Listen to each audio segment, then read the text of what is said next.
আসসালামু আলাইকুম রহমতুল্লাহ। আমি মোহাম্মদ আবিদ। ইনশাআল্লাহ আজকে আপনাদের সামনে স্ট্রাকচারাল মেকানিক্সের চ্যাপ্টার 4 এর একটা গুরুত্বপূর্ণ ম্যাথ নিয়ে আলোচনা করব। এটা দেখেন, এটা পুরো চ্যাপ্টার একটা বেসিক থিম বলা চলে। দেখেন, এই ম্যাথটা যদি বোঝেন পুরো চ্যাপ্টারের একটা বেসিক ধারণা আপনার মাথার মধ্যে চলে আসবে। দেখেন এখানে কি বলছে, প্রশ্নের মধ্যে আমাদেরকে বলে দিচ্ছে যে মেজের উপর অবস্থিত, কিসের উপর ভাই? এটা একটা মেজে দিয়ে দিচ্ছে, এর উপর অবস্থিত কত কেজি ভাই? 100 কেজি সমান্তরাল বলে একটা বক্সে কত জোরে টানা হচ্ছে? 100 কেজি বলে টানা হলে গতির উপক্রম হয়। কিসের উপক্রম হয় ভাই? গতির উপক্রম হয়, মানে গতি চলতে থাকে। এখন কি বের করতে বলছে? ঘর্ষণ সহক। এটার মধ্যে একটা ঘর্ষণ সহক কাজ করবে মিউর মান আমাদের কত? ঘর্ষণ সহক মিউ 0.40 হলে বক্সের ওজন। এবার বলছে বক্সটার ওজন বের করা। আমাদেরকে বলছে একটা মেজে দিয়ে দিচ্ছে, মেজের এটা কি নিচের প্রান্ত, মানে এখানে কি কিছু দাগ কেটে দিচ্ছে, এটা মানে কি নিচে, এটা মানে ওপরে। মেজের ওপরেই একটা বক্স রাখছে, বক্সে কত কেজিটা টানা হচ্ছে? 100 কেজি টানা হচ্ছে। তাহলে নিচে রিয়াকশন কত কাজ করবে? ডাব্লিউ পরিমাণ কেজি কাজ করবে। যে পরিমাণ বলটা নিচে কাজ করতেছে এটাই হচ্ছে বক্সের ওজন। এই বক্সের ওজন ডাব্লিউ, এটাই আমাদেরকে ওয়েট, এটাই বের করতে বলছে। তাহলে এদিকে দেখেন তো, এই পুরো যদি বক্সটাকে আমরা ভাগ করে নিই, এরকমভাবে একটা যদি ছেদ করে, এটা কি এক্স অক্ষ হবে। আর এরকম ডাব্লিউ বরাবর যদি ওপরে ছেদ করে, ওপরে বরাবর ছেদ করে, তাহলে এটা আমাদের কী হবে? ওয়াই অক্ষ হবে, যেটা আমাদের এখানে ভালো মতো বোঝাই দিছে। এখানে খেয়াল করেন, এখানে যদি 100 কেজি, এখানে কত কেজি ভাই? 100 কেজি। 100 কেজির বিপরীতে একটা ফোর্স কাজ করতেছে। এরপরে ডাব্লিউ পরিমাণ বল নিচে দিয়ে কাজ করলে এটা রিয়াকশন একটা উপরে কাজ করবে। এরপরে দেখেন এক্স অক্ষ বরাবর বিশ্লেষণ করলে, এক্স অক্ষ বরাবর কী করলে ভাই? বিশ্লেষণ করলে কোন অক্ষ বরাবর? এই এক্স অক্ষ মানে কি এই অক্ষ বরাবর বিশ্লেষণ করলে ডান পাশে পজিটিভ, বাম পাশে নেগেটিভ। তাহলে ডান পাশে কত আছে? 100 আছে, বাম পাশে মাইনাস কত আছে? এফ আছে। তাহলে সামেশন এফ মানে ফোর্স অফ এক্স অক্ষ বরাবর কত হবে বলেন তো? ডান পাশে আছে 100 মাইনাস এফ কেমন হয়েছে? এফটা হচ্ছে এই মূল বিন্দু থেকে বাম পাশে, তার জন্য এফ হচ্ছে মাইনাস =0।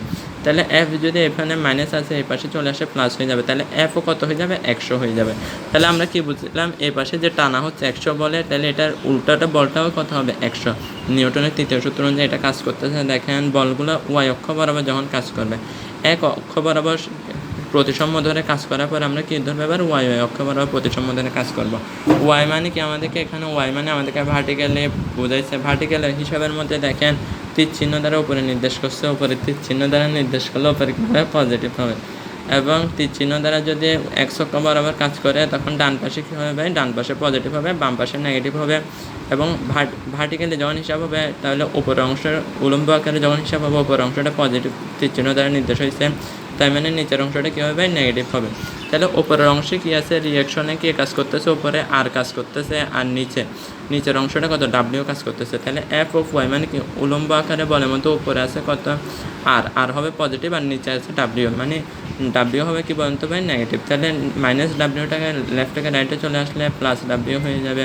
তাহলে ডাব্লিউ আর পাওয়া যায়। এবার আমাদের কি বের করতে বলছে? ঘর্ষণ সহক। আমাদের কি বের করতে ভাই? ঘর্ষণ সহকের মান বের করতে বলছে।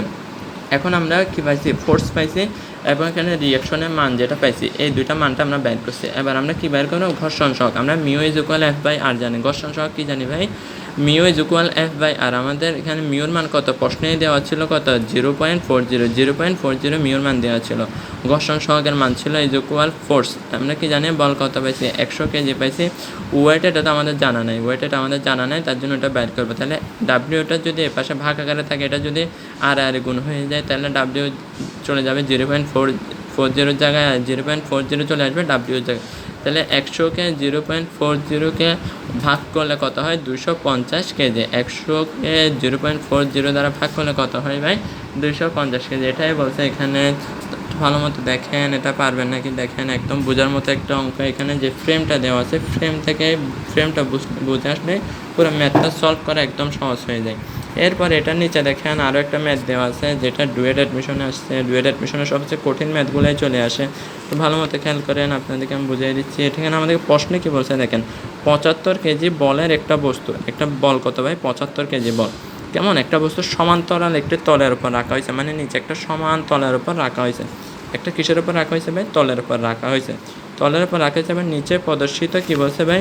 নিচে প্রদর্শিত কী বলছে? নিচে প্রদর্শিত অবস্থায় 20 কেজি মানের বল, নিচে কত ছিল ভাই, এর উপরে কত 20 কেজি মানের বল কত ডিগ্রি কোণে, 30 ডিগ্রি কোণে বস্তুটির ওপর আছে। 20 কেজি বলের মানে 30 ডিগ্রি কোণে একটা বল কি আছে এখানের উপরে অবস্থিত আছে। যদি বস্তুটি ঘর্ষণ সহক, এটা ঘর্ষণ সহক, এখানে মিউ যে করছিলাম ম্যাথটাতে, মিউর যে মানটা বের করছিলাম ঘর্ষণ সহক, এখানে মিউ কত দেওয়া আছে 0.4 দেওয়া আছে।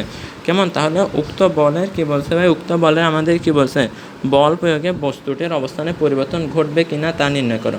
একটা বস্তু দেওয়া আছে 75 কেজি, একটা বস্তু কত দেওয়া আছে ভাই 75 কেজি, এটার সাথে একটা 20 কেজি একটা বল এদিক থেকে আড়াআড়িভাবে একটা 20 কেজি বল একটা ক্রিয়েট হচ্ছে, যেটা 30 ডিগ্রি কোণ উৎপন্ন করছে। বলছে আমাদেরকে ঘর্ষণ যোগ যদি 0.4 হয়, তাহলে বলটা দেওয়ার ফলে 75 কেজি ওজনের বস্তুটাকে সরবে। 20 কেজি বল যদি 30 ডিগ্রি কোণে দেয়, এই বস্তুটাকে কি আমি সরাইতে পারবো নাকি, এটাই আমাদেরকে বলছে। এখানে দেখেন একটা ফ্রেম থেকে একটা ফ্রিকজা রাখা হয়েছে, দেখেন এটাকে আমরা এফ ধরছি, এটাই কত ধরছি ভাই, এখানে বরাবর অক্ষ বরাবর এফ, এখানে কত ধরছি এফ ধরছি, আর এই পাশে কোনো নাম দিই না কারণ এই পাশে কোনো কাজ করতেছে না, এখানে কাজ করতেছে এটার ওপরে আড়াআড়িভাবে 20 কেজি কত ডিগ্রি কোণে 30 ডিগ্রি কোণে, তাহলে এটার ওজন কত, ওয়েট কত 75 কেজি। ওয়েটের একটা রিয়াকশন থাকবে না, এটা হচ্ছে আর, ওয়েটের রিয়াকশন কী বলুন তো ভাই, ওয়েটের রিয়াকশনের মান হচ্ছে যে আমাদের আর, ভালো মতো খেয়াল করেন, আমাদের প্রথমে ওয়াই অক্ষ নিয়ে কাজ করছে, summation F of Y is equal 0, summation F of X is equal 0, summation moment is equal 0। তাহলে এগুলো হচ্ছে আমাদের সাম্য অবস্থার সূত্র, মানে কি ওয়াই অক্ষ বরাবর সবগুলো সমষ্টি করলেও শূন্য হবে, এক্স অক্ষ বরাবর সমষ্টি করলেও কী হবে শূন্য হবে, এবং মোমেন্টের সামেশন করলেও কী হবে ভাই শূন্য হবে। এগুলো হচ্ছে এমনি সাম্য অবস্থার সূত্র, ভালো মতো বোঝার চেষ্টা করেন। ওয়াই অক্ষ বরাবর যেহেতু শূন্য দিচ্ছে, তাই মানে কী হবে ওপরে পজিটিভ হবে, নিচেরগুলো নেগেটিভ হবে, ওপরে পজিটিভ বোঝাই দিছে। তাহলে এখানে দেখেন তো 20 ডিগ্রি, দেখেন তো এটার সাথে কি আমরা কি ওয়াই অক্ষ বরাবর কাজ করতেছি না, কোণটা কি থিটাটা কি লাগানো আছে নাকি নাই, তাহলে থিটাটা যদি লাগানো না থাকে তাহলে কী হবে কস সাইন হবে, আর যদি থিটাটা লাগানো থাকে যার সাথে লাগানো থাকবে ও কস হবে, থিটাটা লাগানো না থাকলে কী হবে সাইন হবে। তাহলে 20 এর সাথে যেহেতু এটার হিসাব করতেছে, এর সাথে যেহেতু এর থিটাটা নাই, তাহলে এটা কী হবে সাইন হবে, লাগানো এদিকে লাগানো থাকলে কি হয়তো কস হইতো, যেহেতু এদিকে লাগানো নাই তাহলে কী হবে 20 সাইন থিটার মান কত বলুন তো 30 ডিগ্রি। তারপরে এদিকে দেখেন তো, তারপরে এখানে দেখেন রিয়াকশনে কত ওপরেরটা আমাদের পজিটিভ না, আর হচ্ছে পজিটিভ, আর 75 হচ্ছে কী বলুন তো নেগেটিভ, 75 হচ্ছে নিচের অংশ, আর হচ্ছে আমাদের কি ওপরের অংশ, ওপরটা পজিটিভ 75 নিচেরটা হবে কী হবে নেগেটিভ হবে। এরপরে দেখেন আর যদি আমরা রেখে দিয়ে এই পুরাটা যদি ক্যালকুলেট করে 75-এর সাথে হিসাব নিকাশ করে যদি লেফট থেকে রাইটে পাঠিয়ে দিই কত হবে 65 কেজি, এটা কত হবে ভাই 65 কেজি, বুঝে আসছে ভাই। তাহলে 20 সাইন 30, এটার মান মনে করেন 10 পাইছে, তাহলে 75 থেকে 10 চলে যাবে, এখানে কত 65 থাকে, 65 এদিকে মাইনাসের আছে, মাইনাস থেকে পাশে চলে আসলে প্লাস 65 হয়ে যায়।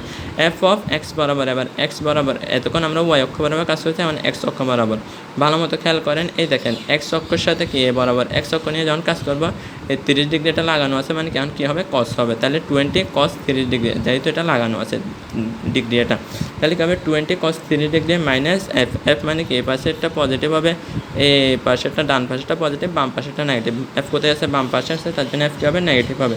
তাহলে এদিকে দেখেন এফটা যদি এই পাশ থেকে মাইনাস থেকে রাইটে নিয়ে যায় তাহলে প্লাস হয়ে যাবে, 20 cos 30 মান কত 17.32 কেজি। এদিকে দেখেন এফ ম্যাক্সিমামের মান বের করতে আমরা কি বের করবো, এখানে আমরা ঘর্ষণ সহগ মিউ আর ম্যাক্সিমাম, এফ ম্যাক্সিমাম মানে কি আমরা মিউ আর, এফ ম্যাক্সিমাম মানে কি জানি আমরা মিউ আর, মিউর মান কত 0.4 দেওয়া আছে, বেশিরভাগ ক্ষেত্রে 0.4 দেওয়া থাকে কাঠামোগুলোর ক্ষেত্রে, ইন্টু আমরা আর এর মান কত পাইছি, রিয়াকশন কত পাইছি 65 কেজি, রিয়াকশন কত পাইছিলাম 65 কেজি, তাহলে এটা গুণ করলে এফ ম্যাক্সিমামটা পাই যাবো 26 কেজি। এক্স ম্যাক্সিমাম কত ভাই, এখানে কি এফ ম্যাক্সিমাম 26 কেজি, এটা বড় নাকি ভাই এফ যেটা আছে ওইটাই বড়, এফ যেটা আছে ওইটা কি বলেন তো ওটা ছোটো, এফ আমরা যে মানটা পেয়েছি 17.32 যে মানটা আছে ওইটার থেকেও কি এফ ম্যাক্সিমাম দেখেন তো 26 কেজি, এটা বড় না, তাই মানে 26 কেজি যেহেতু বড়, ম্যাক্সিমাম যেহেতু বড়, আর যে বলটা দেওয়া হচ্ছে এটা যেহেতু ছোট, তাহলে ছোট বল দিয়ে কখনো বড় জিনিসকে সরানো যাবে না, তার জন্য কি বস্তুটা কী থাকবে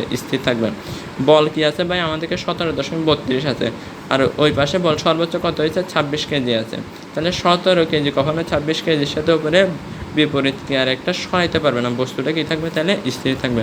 সবাইকে ধন্যবাদ, সবাই বোঝাবার চেষ্টা করেন, এই কাঠামোগুলো দিয়ে খেয়াল করেন, কাঠামো অনুযায়ী আপনারা ম্যাথগুলো করলে যেগুলো বোঝাবে যখন প্র্যাকটিক্যালি যখন ফিল্ডে যেয়ে কাজ করে যেগুলো বুঝবে কাজগুলো করতে একদম সহজ হবে। ইনশাল্লাহ আপনারা পরে সমস্যা হলে জানাবেন, পরে এগুলো কমেন্টে জানান কে কী বুঝছেন, ঠিক আছে ইনশাল্লাহ, ধন্যবাদ। আর কেউ যদি নতুন কিছু জানেন ওইটাও জানান, আপনার মাধ্যমে অন্যরাও শিখতে পারবে। ঠিক আছে ইনশাল্লাহ, আসসালামু আলাইকুম।